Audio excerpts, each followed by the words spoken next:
Asri, Anda dengar suara saya, Asri? Ya, Livi, saya baru bisa mendengar suara Anda. Ya, ini Syahrul Yassin Limpo sudah tiba di gedung KPK, betul ya? Ini menggunakan topi hitam, jaket hitam. Betul, tadi tiba sekitar pukul 19:20 waktu Indonesia Barat.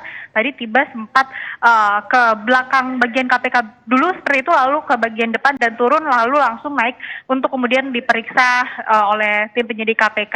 Saat ini memang kami belum mendapatkan rilis resmi dari pihak KPK terkait dengan penjemputan paksa Syahrul Yassin Limpo, sehingga kami belum mengetahui dari mana Syahrul dijemput, kemudian apakah betul ini memang penjemputan paksa dan apa yang dipertimbangkan oleh KPK hingga akhirnya untuk memutuskan bisa menjemput paksa Syahrul Yassin Limpo. Karena kalau kita ketahui seharusnya memang Syahrul Yassin Limpo ini diperiksa kemarin Rabu waktu tanggal 11 Oktober 2023 bertepatan juga dengan konferensi pers dari KPK terkait dengan kasus dugaan korupsi di Kementerian Pertanian. Namun karena ada alasan ataupun juga berhalangan karena harus menjenguk atau membesuk ibunya di Makassar, maka dari itu Syahrul Yassin Limpo ini mengajukan penjadwalan ulang pemeriksaan kepada KPK begitu, dan rencananya memang dilakukan besok siang Jumat 13 Oktober 2023, namun memang tidak sesuai yang disampaikan oleh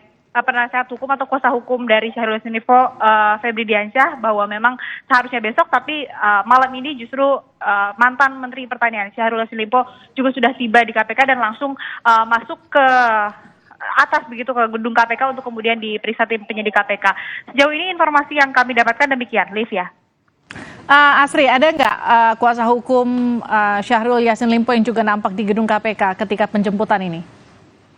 Ya, tadi berdasarkan pantauan kami tidak melihat adanya penasihat hukum dari Syahrul Yassin Limpo begitu. Ia datang sendiri, kemudian langsung dibawa ataupun juga masuk naik ke atas ataupun juga ke dalam gedung KPK untuk kemudian diperiksa oleh tim penyidik KPK. Sehingga kami juga belum bisa menanyakan secara langsung kepada tim penasihat hukum. Kami masih menunggu dan juga kami sudah berupaya untuk menghubungi secara terus ataupun juga menghubungi melalui pesan singkat begitu untuk meminta konfirmasi terkait dengan penjemputan paksa dari Syahrul Yassin Limpo ini. Livia. Ya, Asri, kan ada 3 yang sudah ditetapkan sebagai tersangka. 1 sudah ditahan, tapi kemudian mantan Menteri Pertanian Syahrul Yassin Limpo serta Direktur Alat dan Mesin Pertanian Kementan nih, Pak Muhammad Hatta, kan belum ditahan karena belum menjalani pemeriksaan. Tapi kan malam hari ini Syahrul Yassin Limpo sudah dijemput oleh KPK. Bagaimana dengan Muhammad Hatta, Asri?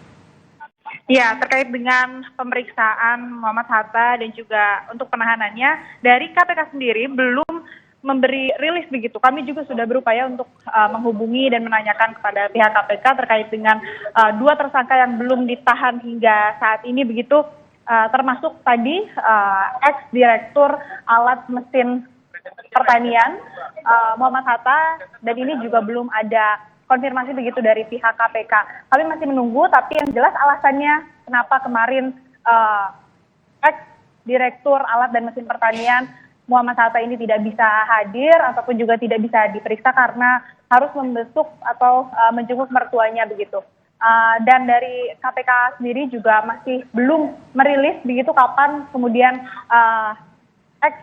Direktur Alat dan Mesin Pertanian Muhammad Hatta ini akan dijemput ataupun juga diperiksa. Tapi tidak menutup kemungkinan malam ini juga Muhammad Hatta akan diperiksa seperti halnya ex-Menteri Pertanian Syahrul Yassin Limpo. Livia. Ya, sudah coba menghubungi tim kuasa hukum dari Syahrul Yassin Limpo, Asri, dan menanyakan mengenai penjemputan paksa ini, Febri Diansyah? Iya, kami tentunya sudah menanyakan dan meminta konfirmasi dari tim kuasa hukum Syahrul Yassin Limpo, Febri Diansyah, namun kami belum mendapatkan respon hingga saat ini, sehingga kami belum mengetahui konfirmasinya apakah betul ini ada penjemputan paksa, kemudian apa kemudian yang disampaikan oleh pihak KPK kepada tim penasihat hukum dari Syahrul Yassin Limpo dan di mana tempat dijemputnya Limpo. Kami belum mendapatkan informasi dan juga respon dari pihak kuasa hukum Syahrul Yassin Limpo. Yang jelas, Livia dan juga saudara, memang baru dirilis oleh KPK kemarin ini di konferensi pers adalah terkait dengan dugaan apa yang dilakukan begitu oleh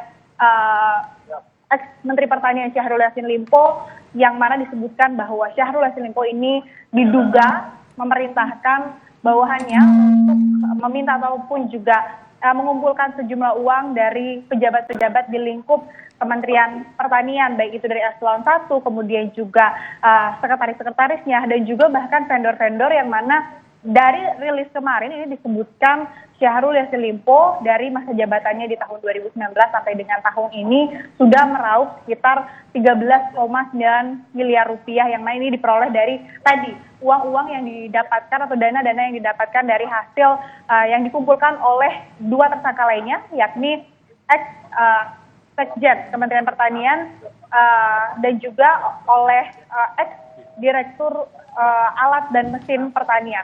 Demikian, itu ya. Baik, artinya masih belum ada informasi baik itu dari tim kuasa hukum maupun dari pihak KPK mengenai penjemputan ini ya, Sri ya? Ya, belum ada. Kami juga tentu masih menunggu. Para pewarta di sini juga sudah berupaya menghubungi dari pihak KPK, dan kalau misalkan kita melihat dari beberapa kasus dugaan korupsi lainnya ataupun juga kasus OTT, kalau tersangkanya sudah tiba di KPK, biasanya tidak berselang lama ini akan ada konferensi pers ataupun juga doorstop dari pihak KPK sendiri, biasanya melalui Kabak Pemberitaan KPK Ali Fikri. Kami juga sudah menghubungi ke Kabak Pemberitaan Ali Fikri terkait dengan penjemputan paksa ini, namun kami masih menunggu respon dari Ali Fikri begitu terkait dengan penjemputan paksa ex-Menteri Pertanian Syahrul Yassin Limpo. Sehingga memang ini masih kita tunggu, informasinya masih awal sekali, masih baru sedikit yang kami dapatkan tadi, mulai dari tibanya Syahrul Yassin Limpo di gedung KPK, kemudian juga tadi langsung masuk ke atas untuk kemudian diperiksa penyidik, datang sendirian, tidak didampingi oleh kuasa hukumnya, dan itu yang baru bisa kami sampaikan. Sehingga untuk lebih detailnya lagi, apakah memang ini betul penjemputan paksa dan apa pertimbangan dari KPK untuk melakukan penjemputan paksa, serta di mana tempat penjemputan dari Syahrul Yassin Limpo ini sendiri akan lebih jelas nanti ketika sudah ada rilis ataupun juga konferensi pers yang disampaikan oleh pihak KPK. Livia. Baik, terima kasih Asri Gunawan. Kita masih nantikan informasi lebih detail lagi dari Anda mengenai alasan penjemputan paksa dan juga apakah kemudian ini akan berujung penahanan serta konfirmasi dari tim kuasa hukum. Terima kasih Asri atas informasi Anda. Nanti kita akan kembali menghubungi Anda. Saudara, KPK sebelum